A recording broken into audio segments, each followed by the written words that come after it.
विद्यार्थियों, आप पढ़ रहे थे आपकी पाठ्य पुस्तक का 12वां पाठ अन्योक्तयः, और इस पाठ के अंतर्गत विद्यार्थियों आपने 3 भागों का अध्ययन कर लिया था। और तीसरे भाग में आपने देखा कि किस प्रकार जो सरोवर है वह उपकार करता है राजहंस के ऊपर, और राजहंस उसका उपकार किस प्रकार चुका सकता है या चुकाएगा, ऐसा प्रश्न किया गया कवि के द्वारा। तो ऐसा जो उपकार है वह कभी नहीं चुका सकता। क्यों? क्योंकि जो उपकार सरोवर ने उस पर किए हैं वह राजहंस नहीं कर सकता। हमें हमेशा जो उपकार किया गया है उसका प्रत्यर्पण किया जाना चाहिए। ठीक है, ऐसा हमने सीखा। अब यहाँ पर विद्यार्थियों इसी क्रम में भाग संख्या 4 में प्रस्तुत है आपके सामने तृतीयः श्लोकः, तीसरा श्लोक। यानी कि जो 7 अन्योक्तियां इस पाठ में हैं, 2 अन्योक्तियां आपने पढ़ ली है और तीसरी अन्योक्ति तीसरे श्लोक के रूप में आपके सामने है। यहाँ इसको बताने से पूर्व, इसको समझाने से, पढ़ाने से पूर्व विद्यार्थियों पिछले भाग के जो प्रश्न आपको दिए गए थे आपने उनके उत्तर लिख लिए होंगे। तो आइए उत्तर की जांच करते हैं और उत्तर की जांच करते हुए आगे बढ़ते हैं। देखिए, सबसे पहला प्रश्न था आपके लिए, राजहंसेन का भुक्ता। ठीक है, एक पद में उत्तर लिखना था, तो आपने लिखा मृणाल पटली। ठीक है, यानी कि कमल नाल। आगे देखिए दूसरा, राजहंसेन कानि निषेवितानि। एक पदेन, राजहंस के द्वारा क्या मतलब निषेवित किया गया, अर्थात सेवित किया गया, खा लिया गया। तो यहां पर एक पद में उत्तर लिखना था, तो यहां पर नलिनानी या कमलानी दोनों में से एक पद आपको लिखना है। ठीक है, आगे देखिए, राजहंसेन कानि पीतानि। ठीक है, एक पदेन, यहां पर राजहंस के द्वारा क्या पी लिया गया, तो यहां पर आपको लिखना है अंबुनी या जलानी। तो देखिए विद्यार्थियों, यहां जो 2 पद हैं दोनों ही प्रश्नों में आपको यहां पर सरलता पूर्वक बताया गया है। जो श्लोक में पद आया है वो यह है, तो यहां पर आपको श्लोक वाला पद इस प्रकार लिखना है। ठीक है, और यदि आपको श्लोक वाला पद समझ में नहीं आ रहा है तो उसका अर्थ यहां सरलता पूर्वक समझाने की दृष्टि से लिखा गया है। आ गई बात समझ में? तो आइए आगे चलते हैं इसी क्रम में। भवता इति पदम कस्मै प्रयुक्तम। ठीक है, तो भवता ये जो पद है वह किसके लिए आया है, तो यहां पर देखिए भवता जो है, यहां पर भवत शब्द है, तृतीया विभक्ति है, एक वचन है। ठीक है, और कवि ने भवता यानी कि आपके द्वारा ये किसके लिए कहा, राजहंस के लिए कहा। तो यहां पर तृतीया एक वचन जो है, ठीक है, वो हमें लिखना होता, कब लिखना होता, जब संज्ञा पद पूछा जाता।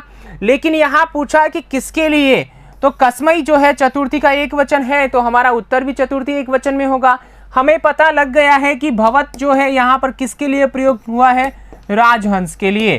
तो यहाँ राजहंस मूल शब्द है, तो यहाँ पर हमें चतुर्थी का एक वचन प्रयुक्त करना है, तो हमारा रूप होगा राजहंसाय, जो कि हमारा उत्तर है।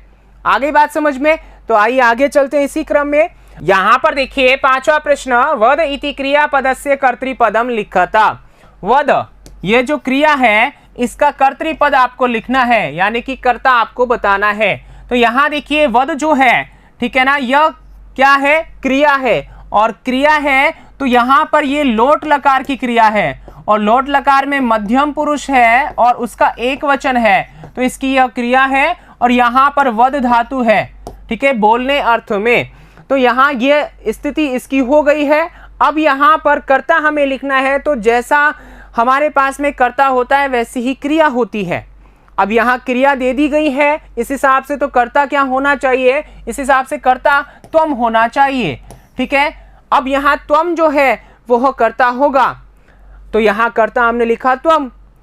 लेकिन यहाँ पर त्वम जो है, ठीक है, उसके सामने यानी आगे हमें राजहंस भी लिखना पड़ेगा कि यहाँ पर इसका कर्ता कौन है। चूंकि यहाँ श्लोक में त्वम आया ही नहीं है, और त्वम से किसको हम कह रहे हैं, किसे कह रहे हैं हम, राजहंस को कह रहे हैं, तो वहां पर इसका अर्थ भी हमें लिखना पड़ेगा, अर्थात राजहंस भी लिखना पड़ेगा। तो राजहंस।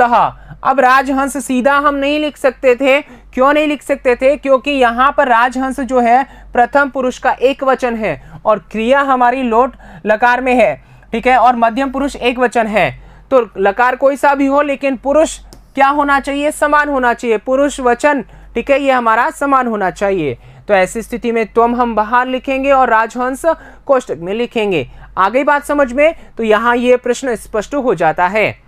आइए आगे चलते हैं। छठा प्रश्न, कृतोपकारः इति पदस्य संधि विच्छेदम कृत्वा लिखता। यहाँ पर संधि विच्छेद करके लिखना है, किसका, कृतोपकार, इसका। तो यहाँ देखिए आपने कृत धन उपकारः ये संधि विच्छेद किया। यहाँ पर गुण संधि है, पूछा नहीं है, जानकारी के लिए आपको पता होना चाहिए कि यहाँ कौन सी संधि है, यहाँ गुण संधि है, ठीक है। आइए आगे चलते हैं। सातवां प्रश्न था, जलानि इति पदस्य पर्याय पदम चित्वा लिखता। जलानि यह जो पद है इसका पर्यायवाची आपको लिखना था, ठीक है ना। और पर्यायवाची क्या आया है श्लोक में, अंबुनी, तो ये आपका उत्तर हो जाएगा। आगे बात समझ में, तो यहाँ ये पिछले भाग से संबंधित प्रश्न थे। आइए हम बात करते हैं हमारे अगले श्लोक की ओर। हमारा अगला श्लोक है, यहां पर सबसे पहले हम इसको सस्वर वाचन करेंगे यहां पर इस श्लोक का। तो आइए शुरू करते हैं।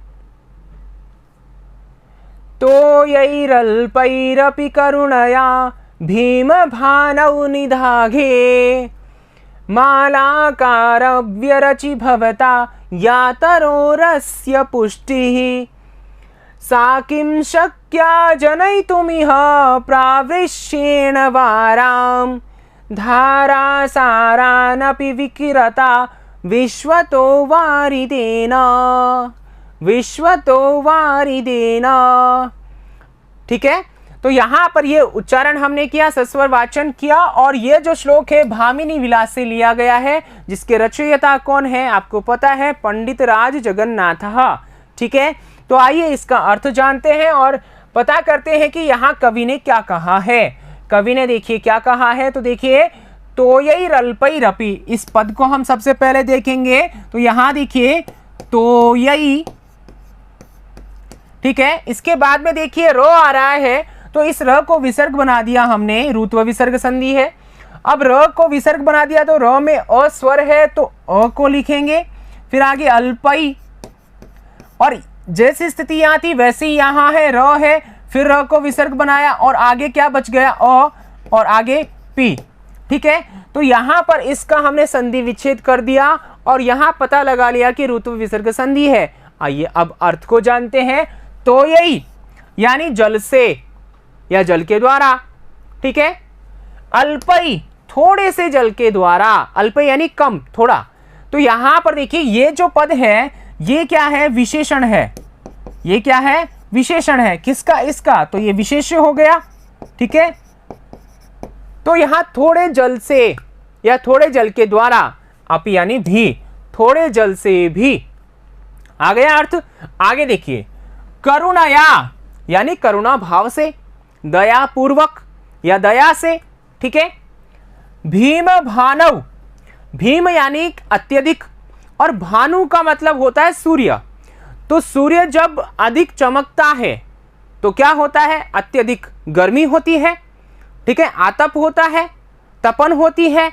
तो ऐसी स्थिति में यानी सूर्य के अत्यधिक चमकने पर, अत्यधिक आतप यानी गर्मी देने पर, ऐसे माहौल में, ऐसे मौसम में, तो ऐसा मौसम कौन सा होता है, निदाघे यानी कि ग्रीष्म काल में, जहां पर सूर्य अत्यधिक क्या हो रहा है, गर्मी दे रहा है। ऐसे ग्रीष्म काल में थोड़े से जल के द्वारा, करुणा पूर्वक, करुणा से, दया से, अब क्या बात कर रहे हैं, तो आगे देखिए, मालाकार, हे माली, मालाकार यानी माली।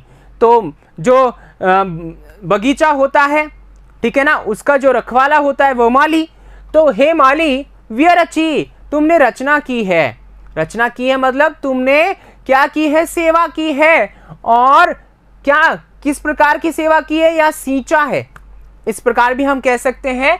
तो यहाँ व्यरचि यानी कि आपने जो है की है, क्या की है, कि थोड़े से जल के द्वारा भी करुणा पूर्वक आपने क्या की है, ग्रीष्म काल में की है, क्या, भवता आपके द्वारा की गई है, क्या, या जो तरोरस्य पुष्टि आपने की है, क्या, पुष्टि की है, पोषण किया है। पुष्टि का मतलब यहां पर क्या है, पोषण, पोषणम, ठीक है। आपने क्या किया है, पोषण किया है, पाला पोसा है। किनको पोसा है, यहाँ पर आपने वृक्षों को पोसा है, ठीक है, वृक्षों की सेवा की है आपने। तो व्यरचि यानी की है, भवता यानी आपके द्वारा की गई है, या यानी जो तरोरस्य, इस पद को आप देखेंगे तो तरोह और अस्य,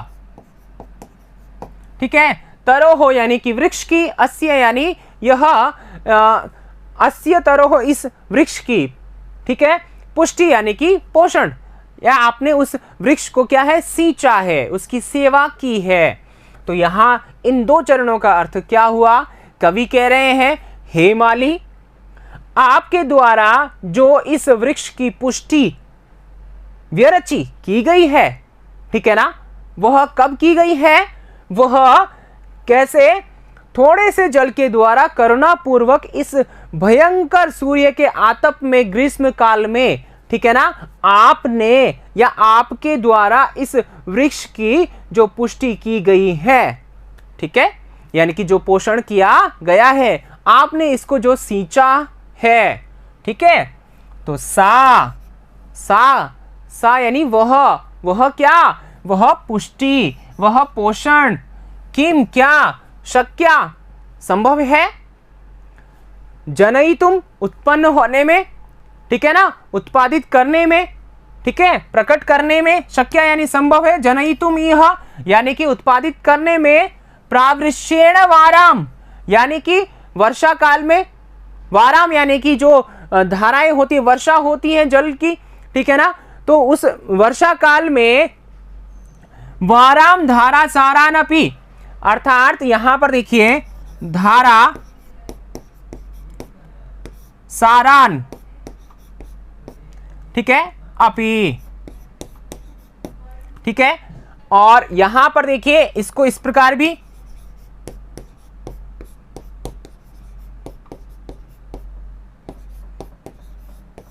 इस प्रकार भी हम देख सकते हैं। तो यहां पर दीर्घ संधि है, तो यानी कि जो धाराओं का जो प्रवाह है, आसारान यानी कि प्रवाह को, ठीक है, और किनका, धाराओं का, और धारा कैसी है, जल की, ठीक है, जल की, और जल कहां से आ रहा है, वर्षा काल से। तो वर्षा काल में जो जल आता है उसकी धाराओं के प्रवाह को, ठीक है, या उस प्रवाह से विकिरता का मतलब है जो वो गिरता है, उसके गिरने से, उस धारा प्रवाह से, उस जल से, ठीक है, उससे, उस जल से विश्वतो यानी कि हर प्रकार से, चारों तरफ, वारिदेन बादल से, यानी कि वर्षा काल में बादल बरसता है तो पानी नीचे आता है, गिरता है, और वह धारा प्रवाह यानी कि अनेक धाराओं के माध्यम से आता है।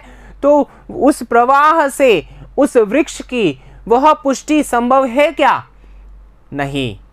क्यों, तो यहां पर देखिए, ये हमने शाब्दिक अर्थ देखा, यहां पर क्या कहना चाह रहे हैं कवि वो समझिएगा, कि यहाँ कवि कह रहे हैं कि एक तो बहुत मतलब तीव्र गर्मी का मौसम है, और उस समय वृक्ष जो है वह जल को मतलब चाहते हैं, या उनको जल की आवश्यकता होती है। तो उस समय आपने थोड़े थोड़े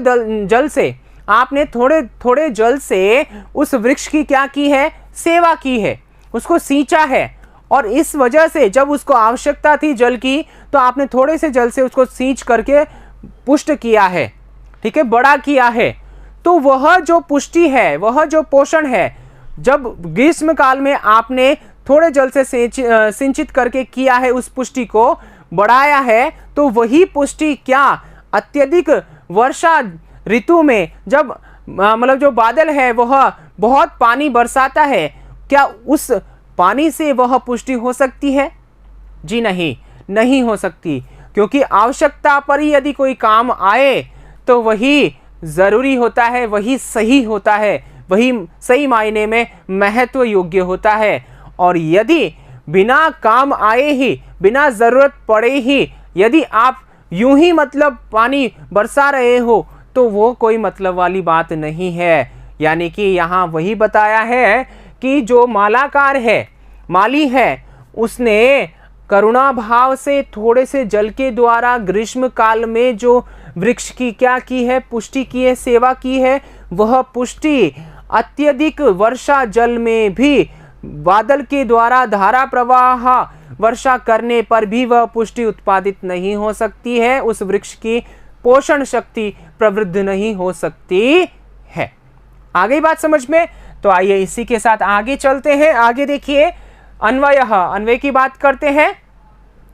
हेमालाकार भीम भानव निदाघे अल्पैः तोयैः अपि भवता करुणया अस्य तरो या पुष्टि व्यरचि वारां प्रावृश्येण विश्वतः धारासारानपि विकिरिता वारिदेन इह जनयितुं सा पुष्टि किं शक्या।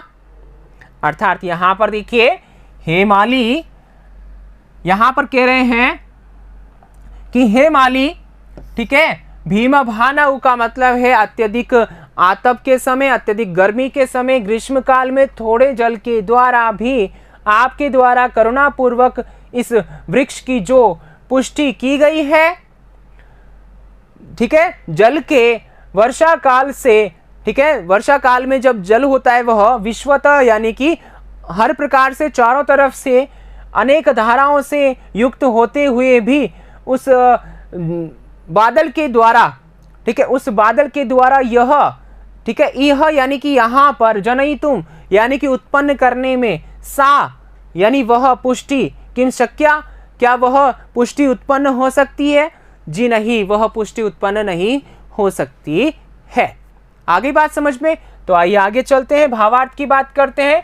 भावार्थः कवि मालाकारं संबोधयन् वर्णयति यत् आवश्यकता समये अथवा अत्यधिके ग्रीष्म काले भवता सेचन कार्येण यदि वृक्षः स्वल्पं जलं प्राप्नोति चेतपि तस्य वृद्धिः भवति, किन्तु वर्षा काले यदा जलस्य आवश्यकता न भवति तदा वृक्षाय यदि अत्यधिकं जलं ददाति तर्हि तेन जलदानेन किमपि प्रयोजनं न अस्ति।